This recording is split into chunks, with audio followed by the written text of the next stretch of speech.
Welcome back to another episode of the Outsider Sports Baseball Podcast. Corey, Jason, Dylan, Mel. No John this week, but we do got Dylan coming back. No feud between me and John, FYI. I was not working, and he is sick. Now, Dylan, I don't know if you picked up on this the last couple weeks while you were gone. I kind of had a feeling that John was a Russian sleeper agent, A Russian sleeper agent? kind of like the Winter Soldier. Okay. And so I went through a whole episode naming, just dropping here and there the different words that Hydra would use to wake up the Winter Soldier to see what it would do to John. Turns out he's not. Oh, well, that is quite good for our reputation. Would be really funny, though, if he started going on a rampage. Yeah. The Phillies are the best team. The Phillies are the best team. He's just going that way. Takes out all the geez. NL East. He's the one who knocked out Acuna's ACL. Jesus. But John is not. He's just sick. He's just a sick Phillies fan. We'll talk a little Phillies in a minute, but since you haven't been on, we haven't really gotten to discuss our Yankees. Yeah. I mean, best team in baseball, record-wise. But in actuality, on paper, yeah. But, I mean, they dropped 2 or 3 from the Sox, 2 or 3 from the Dodgers a week before that. Cole's back, but Rizzo's now gone. Torres sucks. What's your state of mind with the Yankees right now?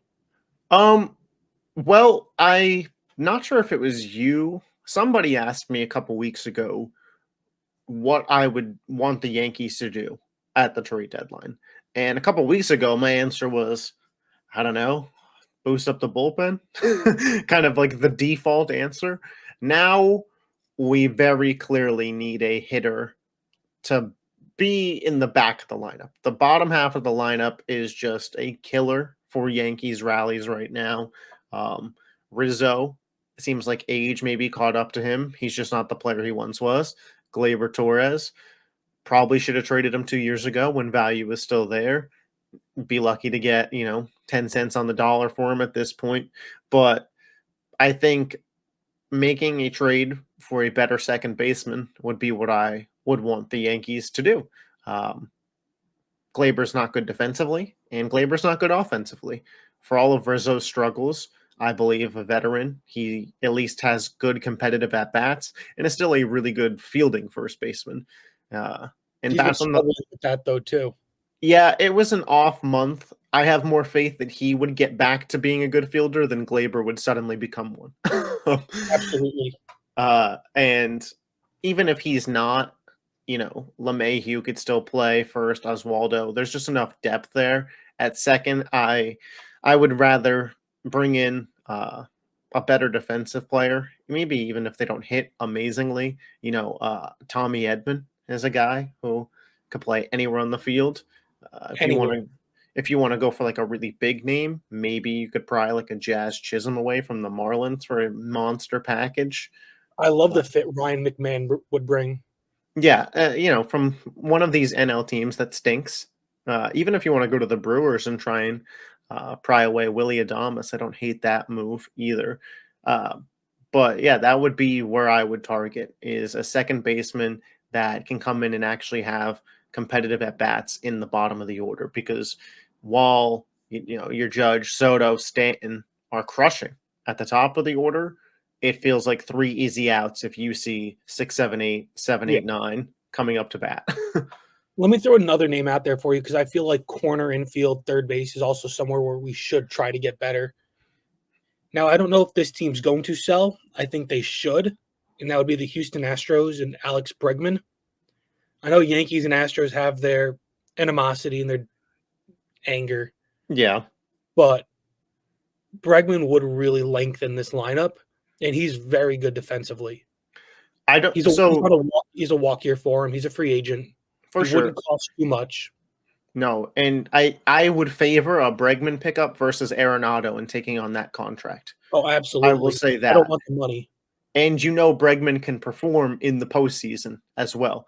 Yeah. I think LeMahieu being back and his ability to play second, first, and third gives the Yankees a lot of flexibility to just say, we could get a second baseman, a third baseman, whatever suits our package best.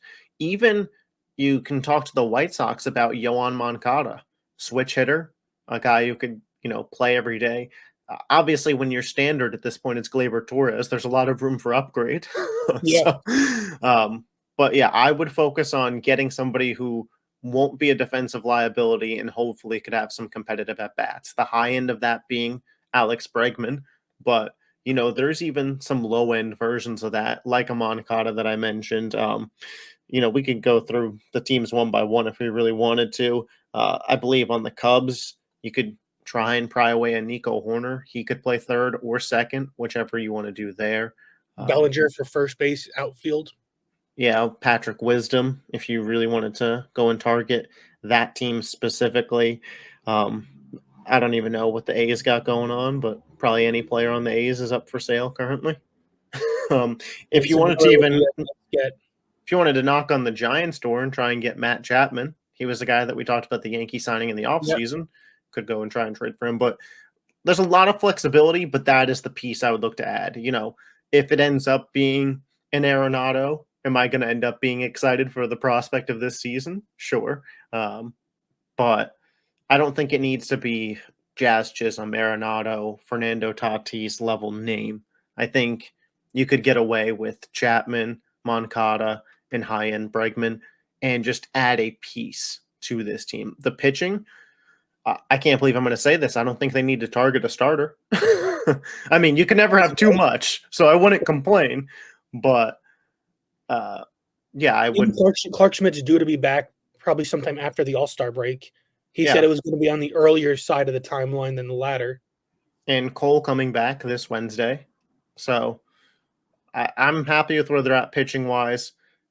Cardiac Clay Holmes, if somehow they could turn him up into a setup man instead of the closer, by all means, go ahead. But utility infielder that can swing a bat competitively, that's where I would target. Yeah. And even just another relief pitcher arm. But with the Yankees, does their inability to win in their division scare you? They're 9-10 inside their division, best division in baseball as it always is. They've lost to the Blue Jays. The Orioles took 3 out of 4 from them. Now the Red Sox 2 out of 3. Do the Yankees have an issue against better teams, or is it just they get caught at the wrong time? Probably a mix of both. I mean, when you're in the best division in baseball, naturally, that's where you're going to have the worst record. That's where you're playing the best competition. That makes sense on paper. I would like to see them be much more competitive versus Baltimore. 3-game set coming up that we'll talk about later. Boston on Sunday Night Baseball last night, I would argue they should have won that game. Bases loaded, no outs, and multiple hitter-friendly accounts, and you can't bring in a single run. That goes back to what I was just talking about with how awful the bottom of the lineup has been. But I don't know. I wouldn't worry about it too much in June. If it stays a trend all season, then yeah. In the playoffs, you're like, somebody else play the AL East teams. Right. But you'll get those 2022 comparisons starting, though, because this is around when it started to fall apart that year. Yeah. There were some flaws with that team, with people really overperforming that I don't think this team particularly has. You could maybe argue a Luis Gil could come back down to earth a little bit, but at that same time, Garrett Cole's coming back to the rotation. The people that are carrying this team are Judge and Soto and Stanton to an extent. But if you look at Stanton's numbers, nothing about them isn't replicable for him, right? What's he batting right now? 240 on the high end, I think. 230. 238 with 17 homers. I mean, in a 776 OPS. Like that is Giancarlo. Like that's the Giancarlo Stanton you sign up for. Like right. If I told you before the season that he would be hitting those numbers, you would have signed any day of the week. Yeah. Anthony Volpe, 266 batting average right now. That feels like where he'll hover around for this season. Verdugo, 260. Like nobody's. I mean, Judge and Soto combination there. They're performing at MVP caliber levels. They're MVP caliber players. So I don't think this team experiences as steep of a fall off. Are they going to go through cold stretches? Of course, it's a 162 game season, but you know, they'll be Right. up there with Baltimore throughout the season. Outside of Judge, Soto, and Volpe, we haven't seen really any of the other players take a hot streak and carry the team either. Yeah. Do go offensively. He's a much higher average hitter. He hasn't played offensively up to his standard. Mm-hmm. And for us, hitting 260 is like, wow, you're so good. Yeah. The Yankees don't even get that outside of like their best player. So like Judge, he's cooled off from that hot May, but he's still great. Soto, great. These great players are always consistent. Volpe's really cooled off. He's hitting, I think, under 200 over his last like 20 games. But he'll be able to find it. I have confidence in that. Nobody else has really carried the team. Even Stanton, who has gone through stretches where he wins games by himself. He's a one-man wrecking crew. He hasn't done that yet. So I think there's more positive regression than negative regression due for some of the players too. Yeah, the one regression spot that I always worry about with the Yankees is the bullpen, because they always are of the upper echelon in the league, but the names in the bullpen, I'm always like, I don't trust any of you. You trust Tonkin or Caleb Ferguson? No, but they I'm perform. glad Dennis Santana's gone. Yeah, that was too many games. Marinaccio should have been up, but it's not just a Yankee podcast, so we don't need to dive that deep. Jason Dominguez too. I mean, he just landed on the 7-day IL, but that could be an offensive spark for them coming back into the lineup. So I do think there's some brighter days ahead for the Yankees. Again, like, to put it in perspective, I know they've lost, 3 of their last 4, something like that right now. This is a 50-win team with the best record in baseball, and nobody on their offense has performed out of their capabilities to where a regression is coming. And the reigning AL Cy Young winner hasn't thrown a pitch for them. Think about it. We're complaining about like this, like it's the worst Yankee stretch all year, right? Mm-hmm. It's a 5-5 in their last 10 games. You know how many teams go 5-5 in a 10-game stretch? Everybody. In the NL, like 3 of them. But everybody has that multiple times a season where they go 5-5 over 10 games. Yeah. It happens. So like acting like the world is ending makes sense when Baltimore's now a game and a half out. The Yankees, that's the big thing. The Yankees keep winning, but they keep hanging around. You can't separate. I think if Baltimore was swapped with the Royals, we would not be as worried. But I think Baltimore has been the second best team in the AL, and to just have them on our heels is breathing down the neck. Yeah. Baltimore's 1.5 out. The next closest division race in all of baseball is the AL Central, with Kansas City 5 games out. Right. So everybody has a bit of a cushion except the Yankees.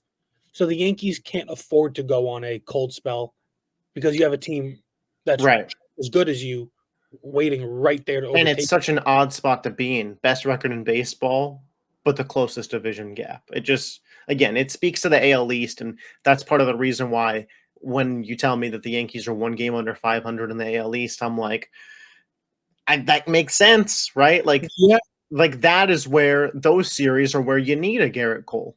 The Yankees have 50 wins, and no other team has 49 or 48. The Phillies and Baltimore both have 47 wins. Mm-hmm. The Yankees have also played more games than everybody because they have 3 more games played. That is something too. Baltimore and Philadelphia are both 47 and 24, while the Yankees are 50 and 24. The Yankees should be a much more rested team going forward too. They've had 2 of the longer stretches of games in baseball. I believe they had a 13-day stretch in the past month. So they, as a veteran team with Stanton and Rizzo and other guys of that caliber, it'll be nice. The bullpen really needed today's day off. But speaking of some of those other teams, we've got teams like Philadelphia, 47 and 24 as of right now, like we were saying. Mm-hmm. And they're getting Trey Turner back.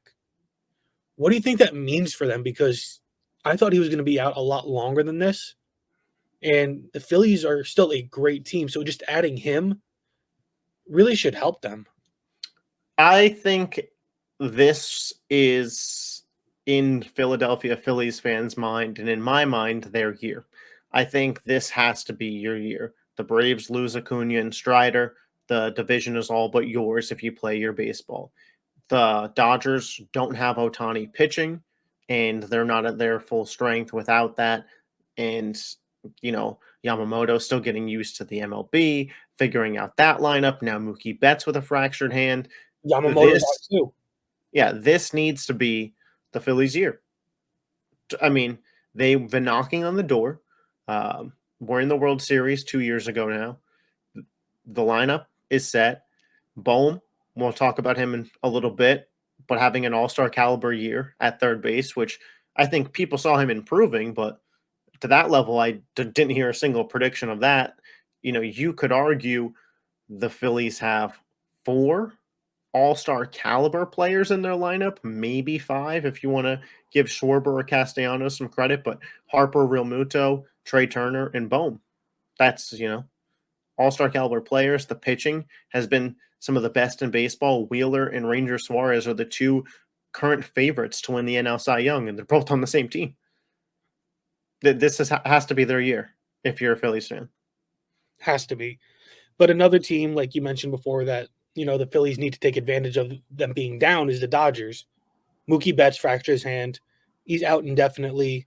History shows that he'll probably be back sometime in September, Mm-hmm. I believe, is what some of the comps were. Yamamoto's out with a tricep sprain, I believe. And just the Dodgers don't seem to be as unbeatable as they've felt in the regular season the last 5 or so years. Because every year it seems to be the Dodgers in the regular season at least, and then everybody else. Yeah.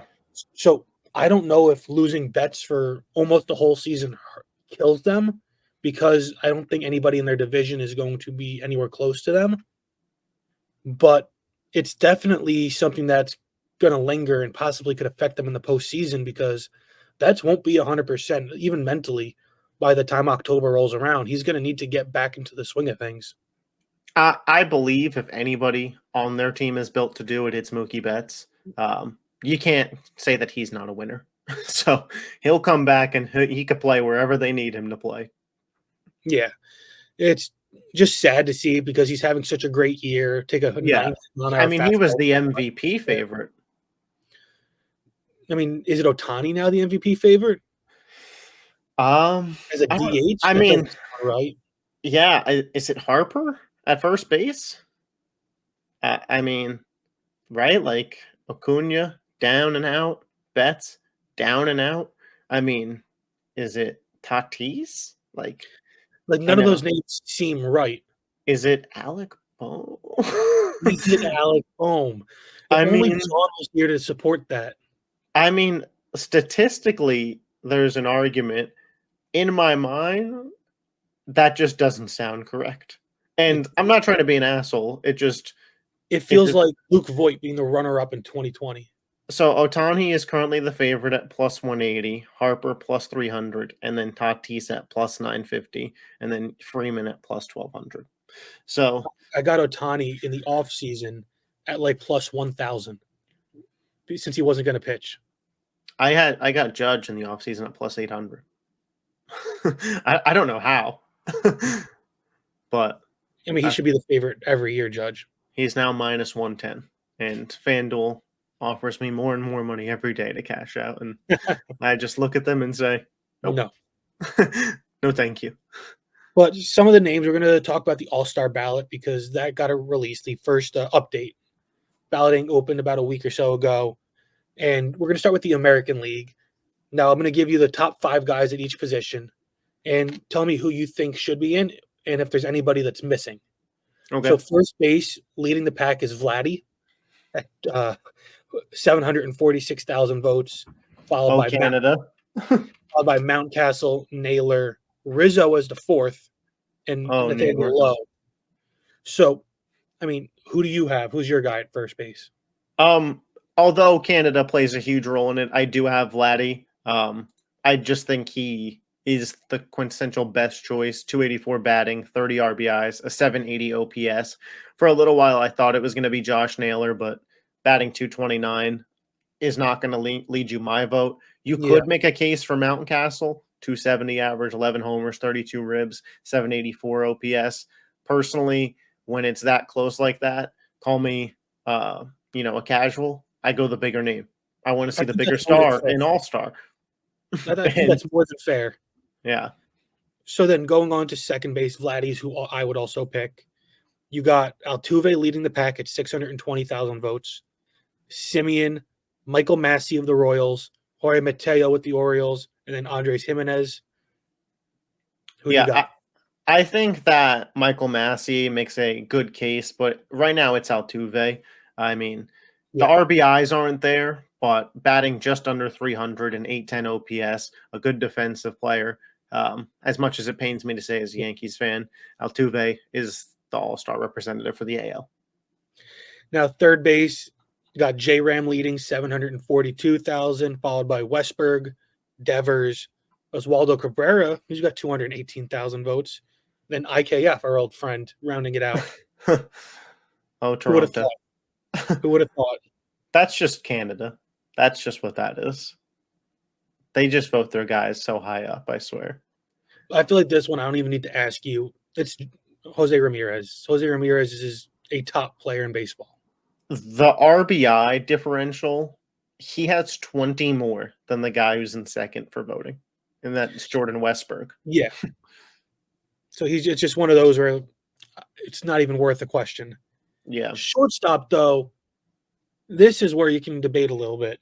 Gunnar Henderson leads it at 740,000, followed by Bobby Witt Jr., and then Anthony Volpe at 339,000.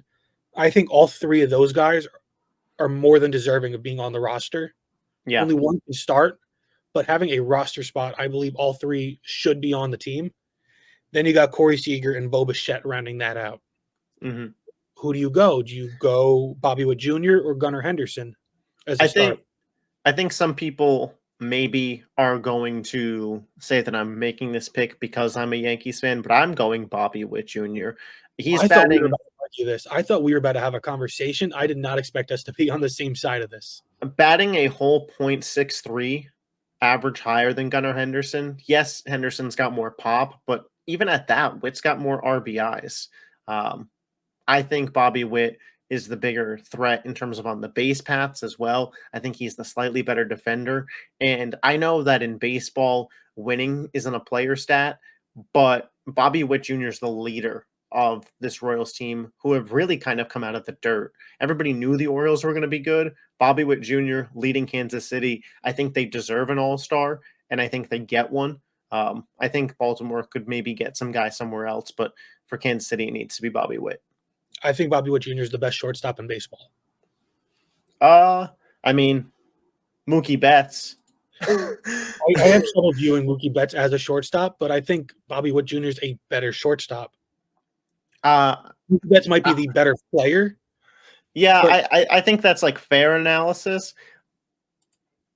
I would obviously take Mookie Betts on my team. It's tough to like play right field and not shortstop if I was building a team. Yeah, I see what you mean. In an ideal world, I get it. If they were on the same team, Betts would be moved back to the outfield. I got you. So, I mean, I can't. It's hard to argue because you're talking about just great player and great player.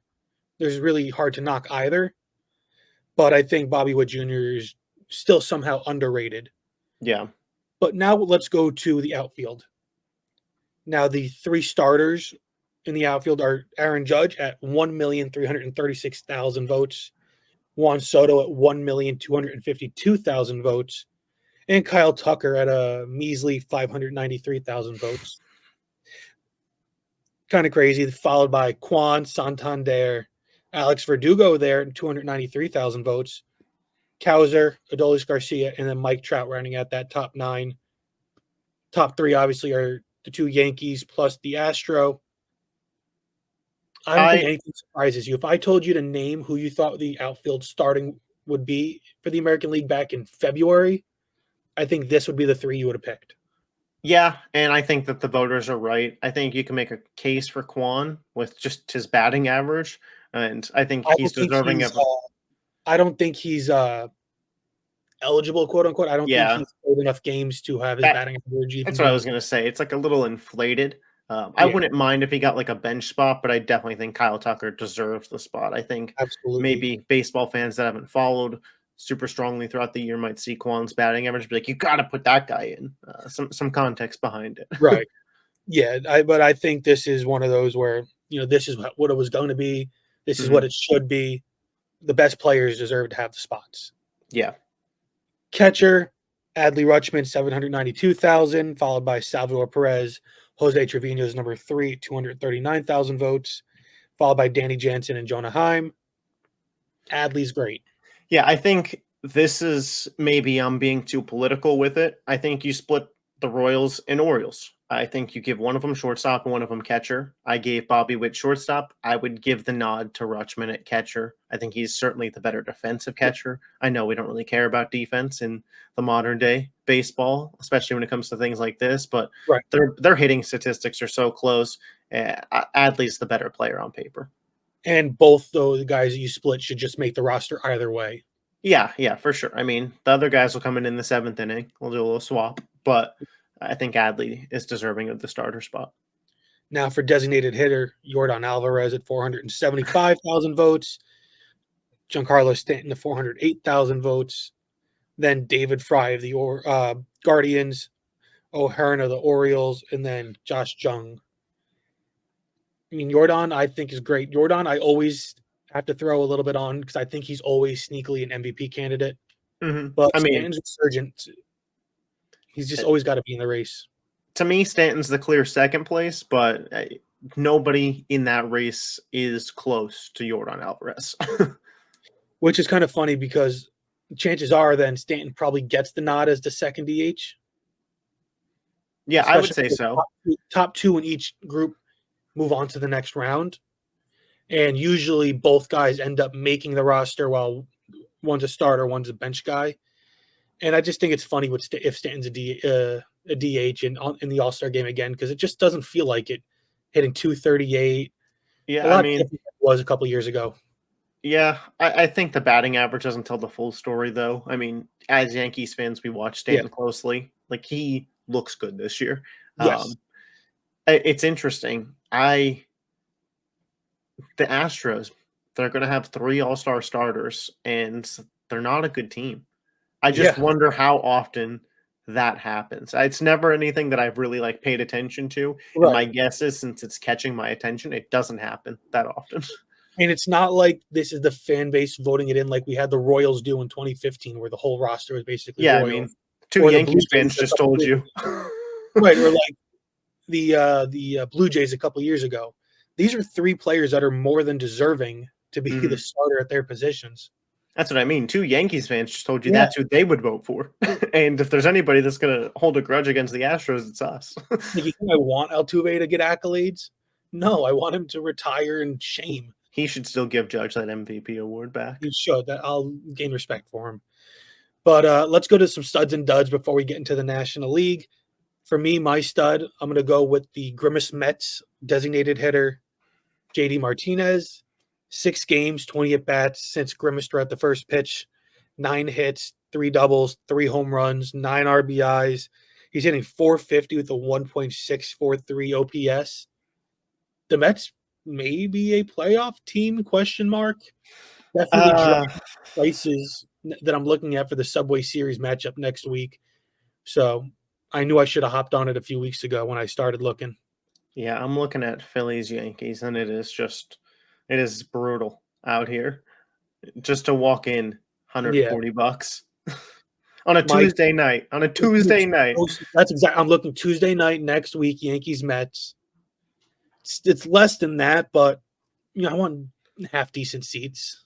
Well, that's what I'm saying. I want half decent seats, and it's 140 Yeah, to walk in the building. I mean, for good seats, you're looking at $200, and it's like, geez, man. it's tough. Then my dud though, Dane Dunning, Rangers starting pitcher, 0-2 in his 2 games started over the last week. A 2.64 ERA and 8 1/3.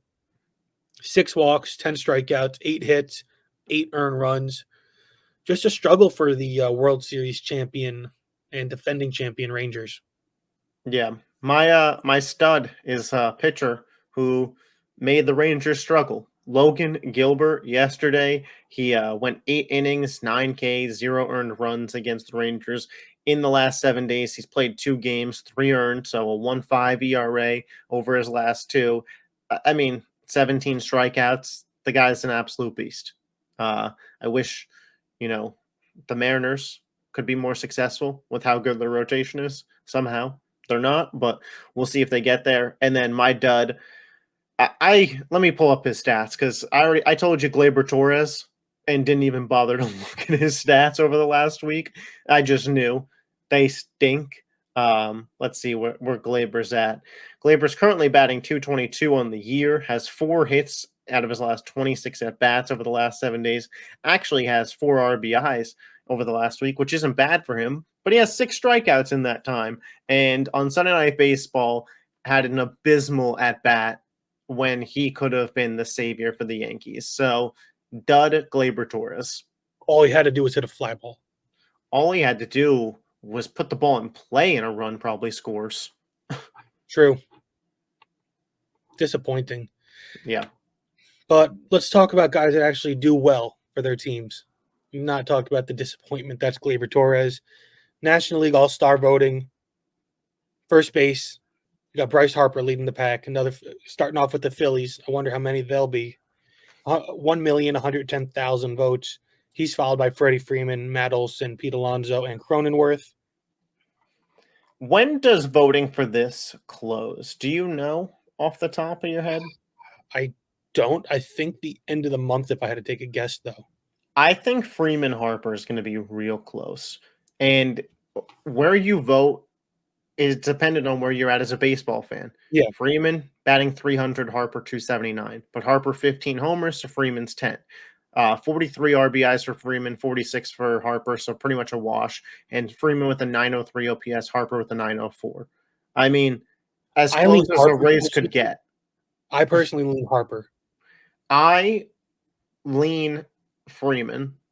I value average more than home runs. I think that's just from being hurt as a Yankees fan from a team who didn't value that, if I'm being honest. But I think Freeman's also the better defensive first baseman. I don't think that's really a debate. But again, who cares about defense anymore, apparently.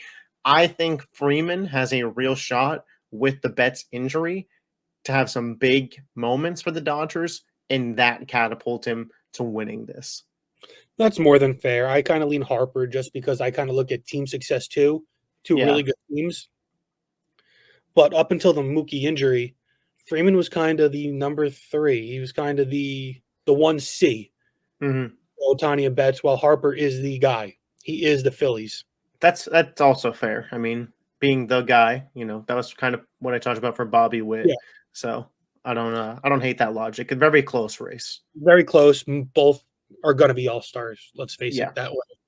Second base, you got Luis Arias, 613,000 votes, followed by Ketel Marte, Bryson Stott, Ozzie Albies, and Gavin Lux. I'd like to see Stott get more love, but I understand why. Yeah. But, Arias is the second coming to Tony Gwynn. Yeah, I mean, Arias batting 325. It's hard to overlook that. Ketel Marte, I mean, he's having a hell of a year. 283, 14 homers, 39 ribs, 852 OPS. Does any part of you want to go Marte, considering he's better than Arias in every category except for average? Yes, I do. But I think the story of Arias, I think that plays a big role into it. Yeah, narrative-wise. Narrative-wise, always big. He's likely going to win a batting title with 3 different teams in 3 different years. Somehow that guy keeps getting traded. Yet, I think he's got almost a 0% chance to make the Hall of Fame, which is even funnier. Yeah. What an odd career. Odd career. But I think an all-star nod this year is still deserving. But if you go either one, I don't think you can be upset. No, I would also go Arias, but I wanted to show Ketel Marte some love. Yes. Third base, we talked about him a bit earlier, Alec Boehm. He's the National League leading vote getter.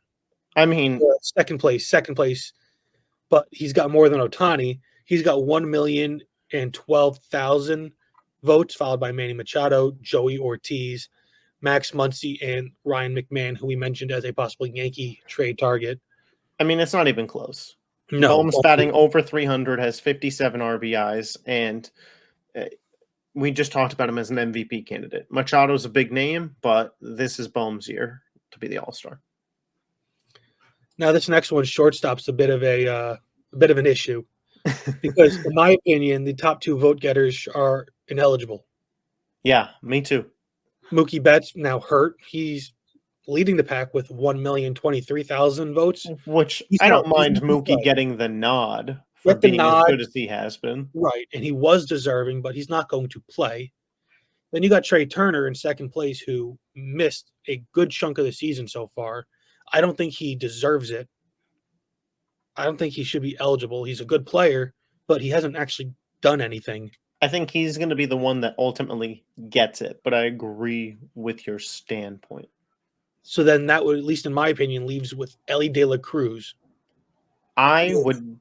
This is, going to be so unpopular. If we're going on play, maybe Ezekiel Tavar. Like, Navarro's not even in the top five. Ellie De La Cruz is followed by Orlando Arcia and Willie Adames. In terms of vote getters, then Yeah. if you're forcing me to pick out of those, I guess I'd go Ellie because it'd be fun. But like Tavar would be the Rocky Soul. He's batting 290 with an 809 OPS and 34 RBIs. Like, his numbers blow Ellie's out of the water. But Ellie's a popular guy. People like him. He runs fast. He plays hard.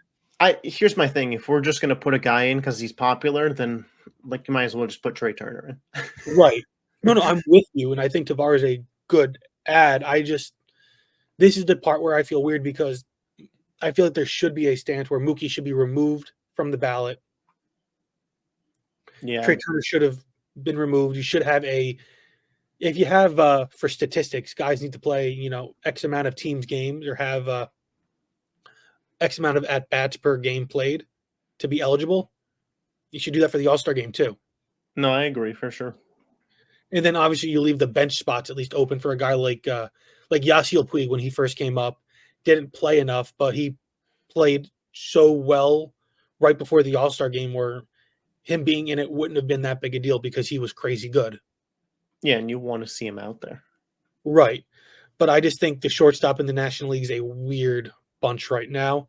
Just move one of the AL guys over. Let them play. Let Gunnar Henderson and Bobby Witt both start. Let them both be starters. Now, catchers, though, you got William Contreras with 746,000 votes, Real Muto, Will Smith, Wilson Contreras, and then Murphy. Yeah, for me, it's William Contreras. Yeah. I know Real Muto is a better defensive catcher, and that's the position. Hurt right now, isn't he? I believe he should be back around All-Star break, but yeah, Contreras' offensive numbers are too good to overlook. Yeah, I 100% agree. He's one of the mainstays with the Brewers now. I like that both brothers are in the top 5 in vote getting too. Yeah, that is a catcher family. Yeah. Now going to the outfield for the National League, you got one of the big surprises of the year, Jurickson Profar, leading with 900,000 votes. Christian Yelich at 821,000. And then Fernando Tatis Jr., 798,000. Those are your starters as of now, followed by Teoscar Hernandez, Marsh, Castellanos, Rojas, Bellinger, and Heliot Ramos. I feel like Ramos should get a lot more love than he's getting, vote-wise. Maybe not as a starter, but I don't know. I would probably switch Tatis and Teoscar. I would not. I agree with the voters at this point. I see the case in the path for Teoscar for sure, especially with those RBI numbers. I think Tatis is the better fielder, which again doesn't always matter, but matters to me. And I think he's the bigger name. And when it's a close race, I like to go there. Yeah, no, I get it. I think Teoscar is a little bit more deserving, and Heliot Ramos, I think, should jump pretty much everybody but the top 4. Yeah, yeah, for sure. I was surprised to see that he wasn't near the top. The Giants fans not showing out. Yeah. Now, designated hit, where have I heard that before? Giant fans not showing out. Now, designated hitter, Ohtani leads 1,002,000 votes, followed by Marcelo Zuna, who I low-key think might have a better case. Uh, Low-key. I don't know how low key it is. I mean, these guys are designated hitters, and Ozuna's better in every hitting category. Schwarber, Hoskins, and Donovan Solano round that out. Otani's the biggest name in baseball, Yeah, so I get it. Yeah, I'm surprised he's not the leading vote getter in the National League. Alec Bohm has more votes than him, somehow, some way. Phillies He's fans standing literally out. the little engine that could. Ohtani right now is leading for MLB or NL in MVP according to betting sites. Like that's the guy who has the lowest odds. And in my opinion, he shouldn't even be an all-star starter. No, I agree with you. I think Ozuna really showing out this year. Yeah, I mean, there's the thumbnail. Ohtani with a picture and not a all-star starter will be the Uh, caption. Works out perfect. But, it's true, though. Should he be an all-star? Yes. Should he be the starter? No, because he's not the best designated hitter. Right, and I talked about fielding mattering for other things to vote. Well, when you're talking about DH, you can kind of read the stat line on that one. I Yeah. mean, a lot of it's on the paper, and Ozuna has been better than Ohtani. Now, ending it there, we'll revisit this next time they have an update. We'll Mhm. kind of see where things stand. Is there a series that you want to highlight this week that you think really stands out to you? I mean, we started the show talking about them. I'll end it. Yankees Orioles. It's an easy choice, but like you'd feel like injustice to the viewer to not pick it. The Yeah. two best teams in the AL going at it. Garrett Cole's return from injury. Yeah, that's the series highlight. That's the one to watch. How do you feel that series is going to go, though? Yankees 3-0 sweep. Bring out the Love it. brooms. Love it. Need that. Give us a little bit of breathing room. Yep. Because you got a tough week because you got Orioles and you host the Atlanta Braves. The Braves may be down, but they're not out. They're still a very good team. The Braves missing Acuna and Strider are still the third or fourth best team in the NL. Yeah. So that's not a series to scoff at, but Mhm. that's not the one I want to highlight. For me, Angels at Dodgers. Otani's first time playing his former team. Now that might not be in Anaheim, but it's still right there in the city of Angels. He's playing the Angels. That's going to be a big series. And I'm curious to how he's going to perform because without Mookie Betts, it's going to be a lot more pressure on him. Him and Freeman got to show up. They got to show up. Teoscar Hernandez has got to step up into that third best player role. And Will those Smith plate can't setters cross. gotta get on base. The guys that bat ahead of Freeman and Ohtani, it's nice when you have bets to Yeah, set the table. but that's going to do it from us. We'll revisit how those series went, see how the Yankees and the Phillies adjust with their, big injured list acquisitions. Hmm. Plus, as we get closer to the trade deadline, we'll kind of visit the top teams and see who's available and see what each team kind of should target. For Because sure. as of right now, you have two teams in the National League who are under 500 in playoff spots. So there's really no sellers now. We need some time to separate before we really talk about that. Who should sell, who should buy, because who knows That's right just going to be a front office mindset because maybe you could squeak in, but I'll tell you what, if you're below 500 squeaking in, good luck against the Phillies and Dodgers. Yeah, that's going to do it for us. Corey, Jason, Dylan, Mel. It's going to end it here for the Outsider Sports Baseball podcast. Check out our rankings, outsidersports.net. YouTube, just search us up, Outsider Sports. We'll be right there looking for you.